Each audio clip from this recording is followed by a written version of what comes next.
নাফ নদী ও বাংলাদেশ মায়ানমার সীমান্তবর্তী এলাকায় যে কোনো ধরনের অবৈধ অনুপ্রবেশ, মাদক পাচার, মানব পাচার ও অস্ত্র চোরাচালান এবং সন্ত্রাসী গোষ্ঠীর অনুপ্রবেশ সহ তাদের সন্ত্রাসী কার্যক্রম রোধে বাংলাদেশ কোস্টগার্ড সর্বোচ্চ সতর্ক অবস্থানে রয়েছে।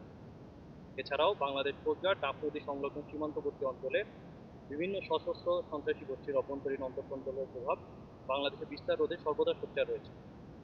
এরই ধারাবাহিকতায় গোপন তথ্যের ভিত্তিতে জানা যায়, টেকনাফ থানাধীন জাদিমুরা নাফ নদী সংলগ্ন এলাকায় একদল সশস্ত্র সন্ত্রাসী গোষ্ঠী বিপুল পরিমাণ তাজা গোলা ও গ্রেনেড বাংলাদেশের সীমানা ব্যবহার করে পরিবহনের উদ্দেশ্যে মার্টিনিতে মজুত করে। প্রাপ্ত তথ্যের ভিত্তিতে উক্ত এলাকায় গত 13 জুন 2026 শনিবার রাত 10টায় কোস্টগার্ড স্টেশন টেকনাফ কর্তৃক একটি বিশেষ অভিযান পরিচালনা করা হয়। অভিযান চলাকালীন উক্ত এলাকায় মাটির নিচে বিশেষভাবে লুকায়িত অবস্থায় মায়ানমার সামরিক বাহিনীতে ব্যবহৃত হয় এমন দুটি 36M মার্ক 1 হ্যান্ড গ্রেনেড, 8টি 40mm এইচইডিপি গ্রেনেড ও 28 রাউন্ড 7.62 মিলিমিটার তাজা গোলা উদ্ধার এবং 2 কেজি গাঁজা জব্দ করা হয়।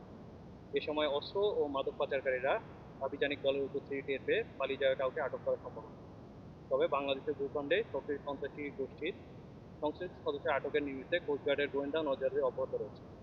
উদ্ধারকৃত বিস্ফোরকসমূহ অসাধু ব্যক্তিদের হাতে পড়লে অথবা অন্য কোনোভাবে বিস্ফোরিত হলে সাধারণ জনগণের জানমালের ব্যাপক ক্ষতি হতে পারে, যা কোস্টগার্ডের এই অভিযানের ফলে প্রতিরোধ করা সম্ভব হয়েছে।